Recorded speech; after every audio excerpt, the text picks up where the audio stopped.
While walking at the mall, a security guard came up to me and said, "Ma'am, is this child yours?" I was about to say no, but the kid looked at me with fear in her eyes. She nodded her head slightly and mouthed the words, "Say yes, please," while the guard wasn't looking. Something in her expression made me trust her instantly. "Yes, this is my daughter." I pulled her into a hug and felt her trembling against me. The security guard looked skeptical. He was a heavy-set man with a mustache who reminded me of Paul Blart. She was hiding in the dressing rooms for over an hour. Staff was concerned. "I'm so sorry. We got separated and she must have gotten scared." I rubbed the girl's back trying to seem maternal. "You know how kids are." He studied us both for a long moment. The girl buried her face in my shoulder, and I could feel her heart racing against my chest. Finally, he nodded and walked away. But I noticed he spoke into his radio as he left. We didn't have much time. As soon as he turned the corner, I knelt down to the girl's level. She had dirty blonde hair and a messy ponytail. And her Pokemon EVT shirt had stains on it. Dark circles under her eyes made her look older than she probably was. Her eyes kept darting around like she expected someone to jump out at any moment. "Are you safe?" I asked quietly. She shook her head. "There's someone who took my mom, and I'm scared they'll take me too." My heart started racing, but I tried to stay calm for her. I took her hand and noticed how cold her fingers were. "Let's go somewhere with more people, okay?" I led her to the food court where it was crowded and we'd blend in better. The lunch rush meant every table was full and the noise would cover our conversation. I bought her a slice of pizza and a lemonade, then found us seats near the exit. She devoured the food like she hadn't eaten in days. "Who took your mom? What did they look like?" I kept my voice gentle while my eyes scanned every face that passed. She wiped her mouth with the back of her hand. "The man said he was a cop, but he wasn't a cop. My mom knew something was wrong." "How did she know?" I asked while watching a man in a maintenance uniform push a garbage cart past us. The girl took a sip of the lemonade I'd bought her. Her hands shook slightly as she held the cup. "She used to be a cop. She said his badge looked fake and his uniform was wrong. The shoulder patches were for a different county and his belt only had handcuffs." "What happened then?" I noticed the same security guard from earlier standing by the Panda Express watching us. We were shopping for my birthday when he approached us. My mom grabbed my hand really tight and started walking fast, but he followed. She made me go. I went to the changing room at JCPenney and told me, "That man is not a cop. Do not let them grab you by any means." Then I heard yelling, and when I came out she was gone. "When did this happen?" I was already pulling out my phone to call 911. 3 days ago." She looked down at her pizza crust. 3 days? Where have you been staying?" I tried to keep the shock out of my voice. "My mom's car. She taught me where she hid the spare key under the wheel well. But I ran out of the snacks she kept in there yesterday." The girl's eyes filled with tears, but she blinked them away like she was used to being strong. I was dialing 911 when she suddenly grabbed my arm. Her small fingers. Her fingers dug in with surprising strength. "He's here. The fake cop is here." My thumb froze over the call button. I looked around but saw only normal mall shoppers. Families with strollers eating orange chicken. Teenagers taking selfies by the fountain. A man in a suit checking his phone by the ATM. I don't see anyone in a police uniform. He changed clothes. But I know his face. He limps a little on his left side. And his shoes. My mom taught me to memorize details. Black dress shoes with a scuff on the right toe. She was practically hyperventilating now. "Okay, we're going to calmly walk to the bathroom. Then we'll figure out what to do." Okay. I abandoned the 911 call for the moment and grabbed her hand. We stood up trying to look casual. The girl stayed close to my side, using me as a shield from whoever she'd seen. The food court seemed bigger now and every face looked suspicious. We walked past the Chinese food place and I was just really confused. Just as we reached the hallway to the bathroom, she tugged my hand and was shaking. "That's him. The man in the blue jacket by Subway," she whispered without looking. I glanced over and my blood went cold. I saw the man's profile and knew who that was without a doubt. No, it can't be. Are you absolutely sure? My voice came out strangled. The girl was standing there. The girl peeked around me, then quickly hid again. That's him. He's the one who took my mom. He had a partner too. A woman. But I didn't see her face. In my head I thought, a woman? But that man is my husband. My whole body went cold and I grabbed the girl's hand tighter while pulling her into the bathroom. The heavy door swung shut behind us and I pushed her into the biggest stall at the end while my hands shook so bad I could barely turn the lock. The girl pressed herself against the wall and watched me with those big, scared eyes while I tried to process what I'd just seen. My husband was out there in the food court, and this kid said he kidnapped her mom 3 days ago. I pulled out my phone and typed in my name. I typed a text trying to keep my fingers steady. Hey babe, where are you? The 3 dots appeared almost right away. At work dealing with inventory. Why? My stomach turned because I'd just seen him standing by the subway in his blue jacket that he only wore on weekends. The girl tugged on my shirt and whispered that we needed to leave right now because he might have seen us. I cracked the stall door open and peeked out into the empty bathroom. Then slowly opened the main door to look down the hallway. The security guard from earlier was walking toward the food court with his radio up to his mouth, and I pulled back quickly. We couldn't go back that way, and the girl was starting to shake again. I spotted a side exit door near the family. That led to a service corridor and grabbed her hand. We slipped out fast and found ourselves in a white hallway that smelled like cleaning supplies with arrows pointing toward the parking garage. My sneakers squeaked on the waxed floor as we half ran past storage rooms and employee break areas. The girl stayed right beside me and kept looking back over her shoulder every few steps. We pushed through another heavy door, and suddenly we were in the parking garage with the smell of exhaust and oil hitting us. I couldn't remember where I'd parked and started clicking my key fob while we walked between the rows of cars. Finally, I heard my Honda beep from 2 rows over, and we rushed toward it. The girl climbed into the passenger seat and immediately ducked down below the window while I started the engine with shaking hands.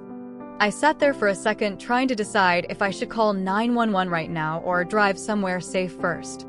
The girl must have sensed my hesitation because she looked up at me and said her mom always told her not to trust anyone in uniform unless you're absolutely sure they're real cops. She said it quietly but firmly, like she was repeating something she'd been taught many times. That made sense considering what happened to her mom, and I realized my husband might have connections at the police department. Had mentioned cop friends before, though I'd never met them, and now that seemed suspicious. I decided we needed more information before involving anyone official, so I put the car in reverse and started backing out. The girl sat up a little and mentioned that her mom's car was still somewhere in the mall parking lot with important stuff hidden inside. She knew exactly which section because she'd been living in it for 3 days and memorized all the landmarks nearby. I drove slowly through the garage and out into the bright sunlight of the surface lot. We circled around to the other side of the mall near the old Sears entrance that had been closed for years.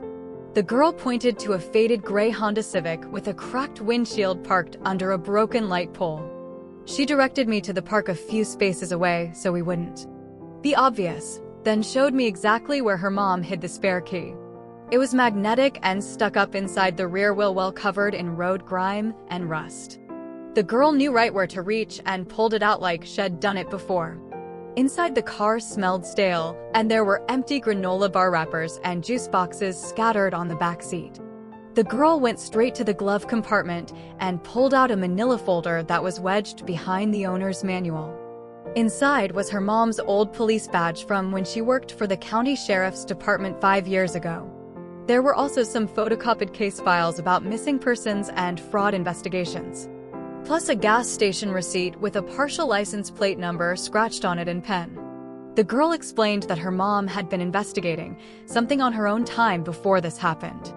She'd overheard phone calls about people pretending to be cops and taking people who owed money or had warrants. The receipt was from the day before they got grabbed, and her mom must have seen something suspicious. I took pictures of everything with my phone, then put the folder back where we found it. We locked the car and put the key back in its hiding spot in case we needed it again.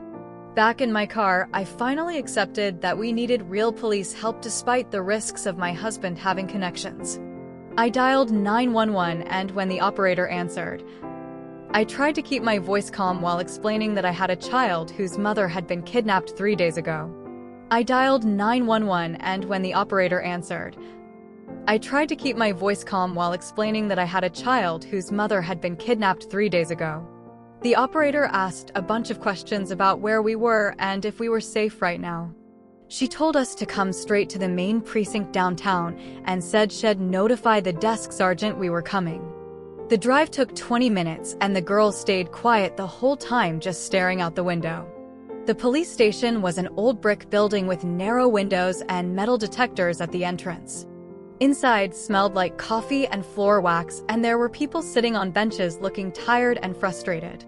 I told the desk officer why we were there, and he made a call, then directed us to a conference room down the hall. A woman in a suit came in and introduced herself as someone who worked with child victims. She took the girl to the conference room and said, I went to another room to talk privately while a detective came to get my statement. I explained everything about finding the girl at the mall and what she'd told me about the fake cop who took her mom. I described seeing a suspicious man, but didn't mention yet that it was my husband, because I needed to think about how to handle that. The detective took notes and said they'd pull the mall security footage to identify the suspect, while the girl worked with the specialist to provide more details. About 20 minutes later, a tall black man in a gray suit walked in carrying a thick folder and introduced himself as Detective Jamal Griffith. He had this calm way of moving that made me think he'd seen a lot of bad stuff, but still cared about helping people. He sat down across from me and opened the folder, which had forms and photos inside. He asked me to go through everything again from the beginning and took notes on a yellow legal pad while I talked. When I got to the part about seeing the man at the mall, his pen stopped moving and he looked up at me. He asked specific questions about the man's height and build and the exact location where I saw him. I described the blue jacket and the limp and how the girl recognized him instantly. He pulled out a tablet and showed me security camera stills from different angles around the mall. The images were grainy, but you could make out people's faces if you looked close enough. He had me point out where the man was and how he was looking at me. He had me point out where the man was and how he was looking at me. He had me point out where the man was and how he was looking at me. He had me point out where the man was and how he was looking at me. He had me point out where the man was and how he was looking at me. He had me point out where the man was and how he was looking at me. While we were going through the photos, a woman in a blazer knocked and came in saying she was from Child Protective Services. She started talking about emergency foster placement for the girl and paperwork that needed to be filed immediately. She started talking about emergency foster placement for the girl and paperwork that needed to be filed immediately. I felt my stomach drop thinking about the girl being sent to strangers after everything she'd been through. I told the CPS woman that the girl should have some say in what happens to her since she'd been so smart and brave through all this. The woman looked annoyed and said protocol was protocol, but Detective Griffith backed me up. He said the girl had shown remarkable judgment and deserved to be heard about her preferences. The CPS woman left to talk to the girl and came back 10 minutes later looking less rigid. She said the girl had asked if she could call me later and wanted me to be part of the process. Detective Griffith helped set up approved contact between us and gave me a special number to use. The CPS woman agreed I could be listed as a support person during the placement process. She had me fill out background check forms and emergency contact information. Detective Griffith went back to showing me photos from mall security and asked if anyone looked familiar or suspicious. He had dozens of images from different days and times all organized in a binder. I was looking through them when the girl came back into the room with the specialist. She stood next to me and started looking at the photos too. Then she pointed at one image and my whole body went cold. It was a profile shot of my husband walking past the Orange Julius stand 3 days ago. The timestamp said 2:47 p.m., which was right when the girl said her mom got taken. My hands started shaking and I couldn't breathe properly. Detective Griffith noticed my reaction and asked if I recognized someone. Before I could answer, my phone started ringing and my husband's name appeared on the screen. His timing was always creepy like that, calling right when I was thinking about him. I answered, trying to sound normal while everyone in the room watched me. He asked where I was and that controlling voice he used when he was suspicious. I told him I was still shopping at Nordstrom looking for a birthday gift for my sister. He said I'd been gone a long time and asked which Nordstrom I was at. I said the one downtown, and he asked what I'd bought so far. I made up something about looking at purses, but not finding the right one yet. He kept pushing for details like what color and what brand and how much they cost. His voice got harder when I stayed vague, and he said had driven by the mall earlier and didn't see my car. I said I'd parked on the other side by Macy's because it was less crowded. He went quiet for a few seconds, then said, I better not be lying to him. After I hung up, my hands were shaking so bad I dropped the phone. Detective Griffith picked it up and looked at me with this understanding expression. I took a deep breath and told him the man in the photo might be my husband. He didn't act shocked or judge me, but immediately started asking practical questions. He wanted to know my husband's full name and date of birth and where he worked. He asked about our vehicles and if my husband had any law enforcement connections or training. I told him my husband used to work security at different places, but never stayed at one job long. Detective Griffith called someone and asked them to pull mall security footage from today and 3 days ago. He wanted every angle that showed the food court and the surrounding stores. Within an hour, they had a laptop. The laptop setup showing different camera feeds. We watched my husband walking through the mall 3 days ago, with that slight limp on his left side. His black dress shoes were visible in one shot, and you could see the scuff on the right toe. The footage from today showed him in the blue jacket moving through the food court, right when we were there. Detective Griffith pointed out how my husband kept checking exits and watching people like he was hunting. An officer came in and whispered something to the detective, who nodded and looked serious. He told me they'd put an unmarked car outside the station 20 minutes ago for routine surveillance. The car had just radioed in that my husband's truck was driving by slowly like he was looking for something. When the driver noticed the surveillance unit, he sped up and left the area. Detective Griffith said this confirmed my husband was watching for me and probably knew I'd come here. He made some calls and within an hour had arranged a safe place for me to stay. It was the extended stay hotel the department used for witnesses that needed protection. He had tech specialists come mirror my phone so every call and text from my husband would be tracked and recorded. They gave me a different phone to use for personal calls and told me to keep my regular phone turned on and charged. They wanted my husband to think everything was normal while they built their case. That night, I was sitting in the hotel room when the new phone rang. It was a phone call. It was the girl calling from her emergency foster placement. She sounded scared, but said the family seemed nice and gave her own room with a lock on the door. She said she kept remembering more details about where they took her mom. There was this specific smell she noticed. Rubber mixed with bleach, like a hospital, but different. She thought it might be some kind of storage place or warehouse because she heard metal doors slamming. I wrote down everything she said about the smell and the metal doors. And Detective Griffith immediately made calls to get a search warrant for my house. 2 hours later, while my husband was still at work, 6 officers showed up at my door with the paperwork. They went through every room pulling stuff out of closets. One officer found a prepaid phone taped under our bedroom dresser that I never knew existed. The call history showed dozens of calls to storage facilities on the outskirts of town over the past month. My regular phone buzzed with a text from my husband asking where I was and saying I needed to come home right away. He said I was overreacting about something and making a big deal out of nothing. His next message said he knew I'd been to the police station because a coworker saw my car there. He kept texting that we needed to talk and I was being crazy and paranoid like always. The officers took photos of everything, including the texts, while I sat on my couch watching strangers go through my life. Detective Griffith said I was overreacting about something and making a big deal out of nothing. He said I was overreacting about something and making a big deal out of nothing.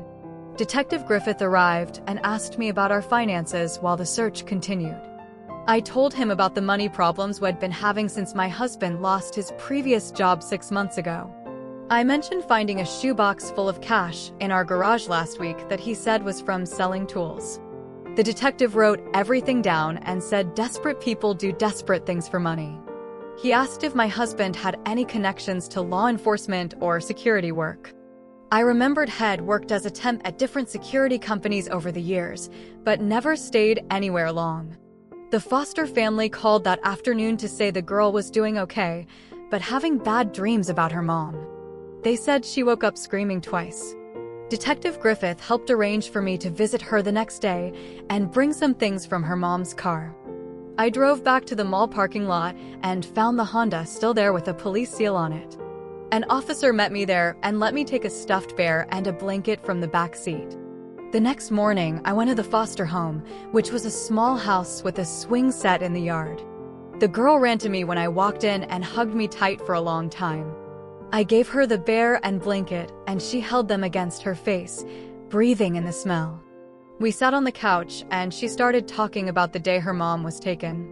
She remembered driving past a water tower with a smiley face painted on it right before they stopped.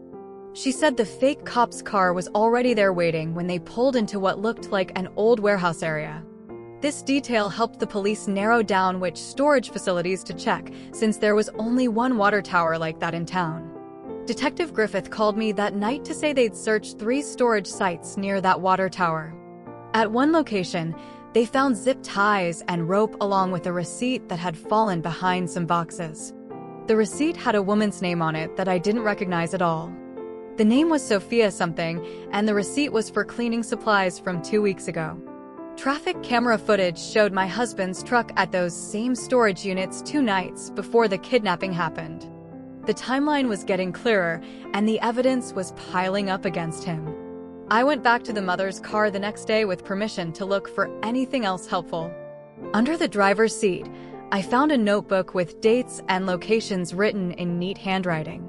The notes described other fake cop incidents in 3 nearby counties over the past year. Each incident involved someone approaching women with children claiming to be police, but having wrong uniforms or badges. Detective Griffith ran the information and found reports matching the descriptions, but no arrests had been made. He discovered my husband had worked as a temp for the company that handles mall security contracts. The work records showed He'd been in the car for a long time.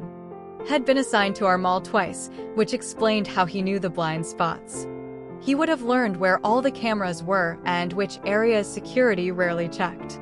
The girl did another recorded interview at the police station with a child specialist present. She remembered more about the woman who was with the fake cop that day. The woman had a crescent moon tattoo on her wrist that she noticed when the woman grabbed her arm. She also remembered the woman wrote something down with her left hand which stuck out to her. These details were added to the case file along with everything else they'd gathered so far. My husband kept calling and texting, but I didn't answer following the detective's instructions to let everything go to voicemail. His messages got more angry and then switched to apologizing and saying he loved me. The police said this pattern was typical for someone who knew they were caught. I stayed at the hotel another night barely sleeping and wondering how I'd missed all the signs. The next morning, Detective Griffith called to say they had enough evidence to arrest my husband. They were planning to pick him up at his workplace that afternoon to avoid any problems. I felt sick thinking about how our neighbors would react when they found out what He'd done. The detective said I should prepare myself because this would probably make the news. I went back to the hotel room and started looking through my husband's stuff on our shared cloud account. His photos synced automatically, and I scrolled through hundreds of boring work pictures until I found something weird. There were photos from a bar dated 3 weeks ago with a woman I'd never seen before. She had dark hair pulled back and was laughing at something my husband was saying. In one photo, she was holding a drink and I could see her left wrist clearly. The crescent moon tattoo was right there, exactly like the girl had described. My hands shook as I screenshot everything and sent them to Detective Griffith's email. He called me back within minutes and said they'd identified her as Sophia Greer from DMV records. The police got a warrant for her apartment that same night, but when they arrived, she was already gone. The landlord let them in, and the place was mostly empty except for some furniture and trash. The neighbors told officers they'd seen her loading boxes into a white van at 3 in the morning 2 days ago. One neighbor remembered the van had a dent in the back bumper and a parking sticker from the community college. Detective Griffith called me the next morning to warn me that my husband might try to come home. They had officers watching our house just in case he showed up. Sure enough, around noon, he pulled into our driveway in his truck. The moment he saw the unmarked police cars, he threw the truck in reverse and took off down the street. Officers chased him on foot when he abandoned the truck and ran through the Johnsons' backyard. He jumped their fence and disappeared into the woods behind our neighborhood. The police searched for hours with dogs, but he knew those woods from years of jogging there. They found his footprints leading to the creek, but lost the trail after that. Detective Griffith said I couldn't go back to the hotel anymore since my husband might know about it. They moved me to a different safe house across town that afternoon. I packed my few things into garbage bags and left everything else behind. The new place was a small apartment above a dry cleaner with bars on the windows. The isolation hit me hard that first night when I realized I couldn't call anyone or go anywhere. I understood it was for safety, but the loneliness was crushing. 2 days later, the Financial Crimes Unit called with their findings about my husband, and they told me they had found his bank records. They'd found deposits from 3 different companies that turned out to be fronts for illegal skip tracing operations. These weren't real bounty hunters, but criminals who grabbed people for money without any legal authority. The payments went back 18 months and totaled over $40,000. My husband had been doing this for over a year, while I thought he was working overtime at his regular job. The girl called me that night from her foster placement, and she was crying so hard she couldn't breathe. Her foster mom got on the phone and said she'd been having nightmares and woke up screaming. I talked to the girl and helped her count to 10 slowly while taking deep breaths. We did the breathing exercises her mom had taught her until her crying slowed down. She kept saying she missed her mom and wanted to go home. I stayed on the phone for an hour until she finally fell asleep. Her foster mom thanked me and said the girl had been asking about me every day. 3 days after that, Detective Griffith called with news about Sophia's car. They'd found it abandoned in a parking garage downtown with the plates removed. The crime scene team found blood on the passenger seat that matched the mother's DNA from her medical records. The amount of blood suggested she'd been hurt, but probably not killed. There were also zip ties in the trunk and a roll of duct tape under the seat. The parking garage had cameras, but someone had spray painted over the lenses. Detective Griffith came to the safe house that afternoon to go over everything we knew so far. I finally told him the truth about them all. ID recognized my husband right away when the girl pointed him out, but my brain wouldn't accept it. I kept thinking there had to be some mistake or explanation. The detective said denial was completely normal when someone you love turns out to be dangerous. Had seen it hundreds of times in domestic cases. He asked if I'd be willing to help them catch my husband since he might contact me. The plan would be to set up a meeting somewhere public with tons of backup nearby. I was scared but agreed because I wanted this to end. They would put a wire around my neck. They would put a wire on me and have officers all around wherever we met. My husband was getting desperate based on his text messages and might make a mistake. The detective promised they wouldn't let anything happen to me. The next day, a victim advocate came to explain my rights and make sure I understood what I was agreeing to. She was an older woman with kind eyes who'd worked with crime victims for 20 years. She asked if I felt pressured to do the operation, and I told her I wanted to help. We went over safety plans and signals I could use if I felt unsafe. She gave me her cell number and said I could change my mind at any time. Nobody would blame me if I decided not to go through with it. The phone buzzed with a voice message from the girl. And when I played it, Her small voice filled my empty apartment, saying she was proud of me for helping catch the bad man. She said her foster mom helped her record it, and she wanted me to know I was brave like her mom taught her to be. Her words made my chest tight, and I played the message 3 more times while sitting on my kitchen floor crying. Because this kid had been through so much, was trying to make me feel better. The next morning, Detective Griffith called to say they were ready to set up the meeting with my husband and asked if I was still willing to go through with it. My hands shook as I said yes, and he explained they'd have officers in unmarked cars all around the park, plus some dressed as joggers and people walking dogs. He said I should text my husband that I wanted to talk about our marriage and see if he'd meet me at Riverside Park near the playground where we used to go on dates when we first met. I sent the text with my fingers trembling so bad I had to retype it twice. And within 5 minutes he replied saying he'd be there at 2 o'clock. And we could work everything out. The detective came to the safe house to put a tiny microphone under my shirt collar and showed me the hand signal to use if I felt unsafe, which was touching my left ear twice. 2 officers drove me to the park in an unmarked sedan and dropped me off a block away so I could walk to the meeting spot looking natural. The playground was busy with kids on swings and parents on benches, which made me feel safer knowing there were witnesses everywhere.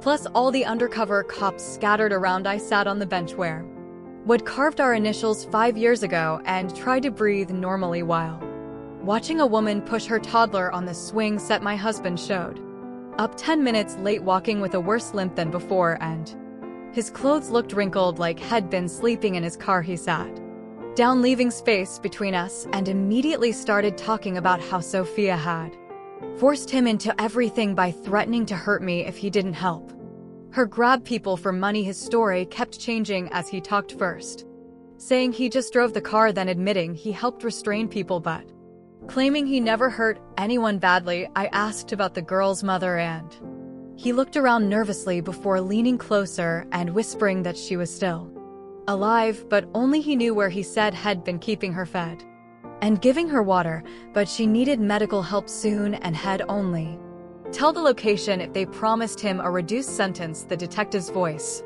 came through my earpiece telling me to keep him talking, so I asked why he did it, and he grabbed my wrist saying we needed the money for IVF treatments and a bigger house. His grip hurt, and I saw 2 joggers change direction toward us, but then he let go and stood up saying he knew I was wearing a wire because I kept touching my collar. He started to run, but his bad leg made him slow, and within seconds 3 officers tackled him to the ground right in front of the playground where parents grabbed their kids and hurried away. They cuffed him while he yelled that the mother would die if they didn't make a deal with him, but Detective Griffith just read him his rights and had him loaded into a patrol car back at the police station. My husband's lawyer showed up within an hour demanding to speak with his client privately. Before any questioning, the detective paced the whole way outside the interview room, checking his watch every few minutes because every second counted for finding the mother alive. After 3 hours of negotiations, the lawyer came out saying his client would reveal the location in exchange for dropping the kidnapping charge down to unlawful imprisonment. The prosecutor argued for 2 more hours while I sat in the victim services room drinking cold coffee and thinking about the mother suffering somewhere. Finally, they reached a deal where my husband would get 12 years instead of 25 if the mother was found alive, and he testified against Sophia and the others in the ring. He gave them an address for a storage unit off Highway 87 near the industrial district, and within minutes every available unit raced there with sirens blaring. The storage facility manager met them with bolt cutters, and they found the mother in Unit 447 tied to a metal chair with duct tape over her mouth and a zip ties on her wrists and ankles. She was conscious, but weak from dehydration, and the paramedics started in 4 right there in the storage unit. While checking her vitals, they rushed her to the hospital with Detective Griffith following the ambulance to get her statement. As soon as the doctors cleared her, the girl was brought to the hospital with her foster mom and a counselor to reunite with her mother, who was hooked up to monitors but awake and crying. They held each other for 20 minutes without saying anything while the medical staff checked them both for signs of trauma that might need immediate intervention. The mother kept touching her daughter's face like she couldn't believe she was real, and the girl wouldn't let go of her mom's hand even when the nurse needed to adjust the Meanwhile, the detective got word that Safia's credit card had been used at a gas station 2 states over, and traffic cameras caught her car heading toward the border. The investigation revealed she was part of a larger network of fake cops who'd been grabbing people for illegal bounty hunting operations across 5 states over the past 3 years. That night, the local news ran the story with my husband's mugshot, and suddenly my phone started buzzing nonstop with calls and texts from reporters wanting interviews. By morning, someone had posted my photo and address online, saying I must have known what my husband was doing and deserved to be in jail too. The harassment got so bad, with people calling me a kidnapper's wife and sending death threats, that I had to delete all my social media accounts and change my phone number completely. The next morning, I went straight to the courthouse with all the bank statements I'd been gathering and filed for divorce, citing immediate danger and criminal activity. The clerk gave me forms for restraining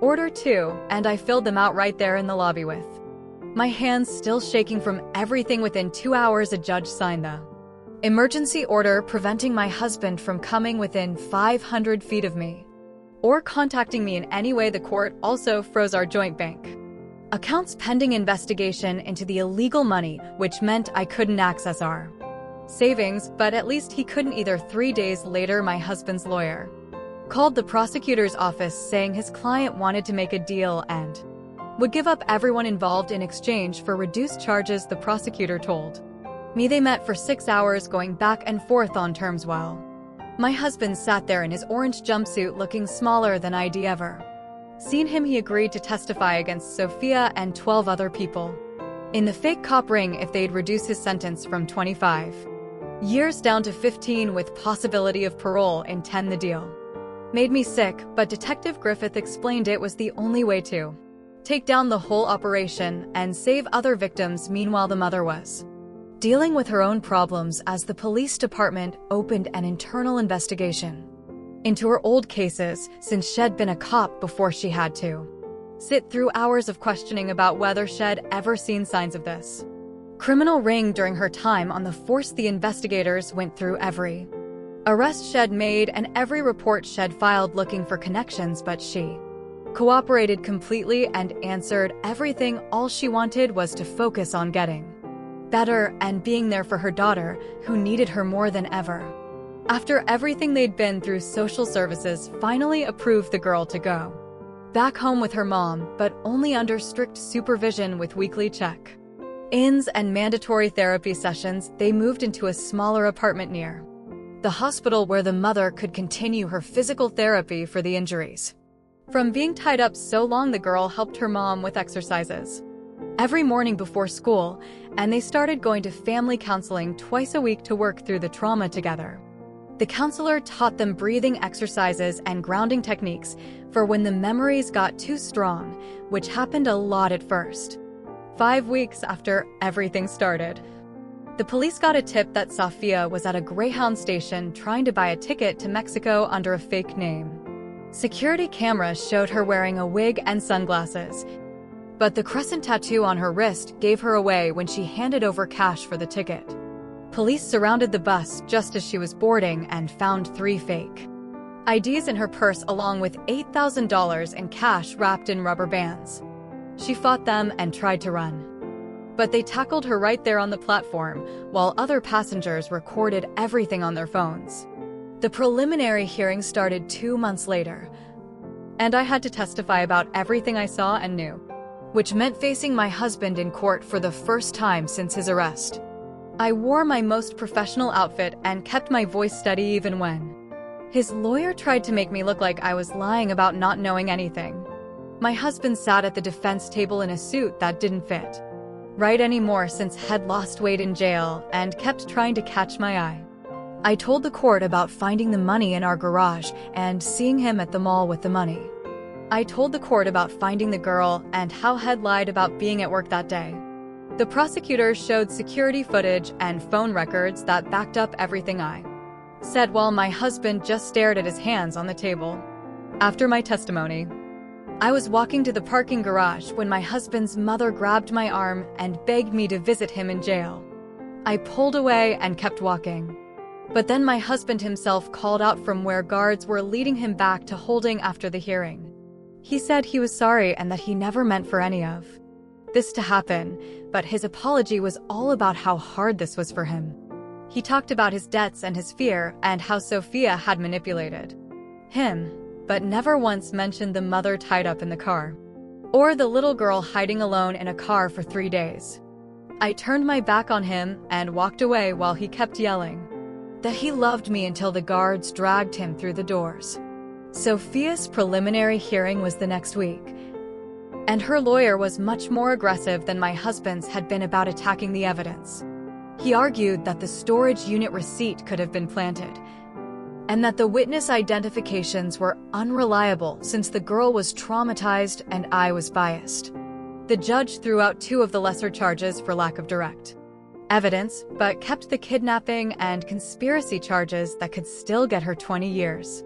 Sophia sat there the whole time with no expression on her face, like none of this mattered to her at all, which made me even angrier.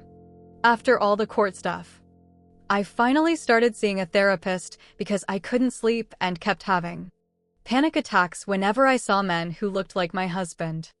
The therapist's office had soft lighting and a white noise machine, but I still felt exposed talking about how stupid I felt for not knowing who I'd married.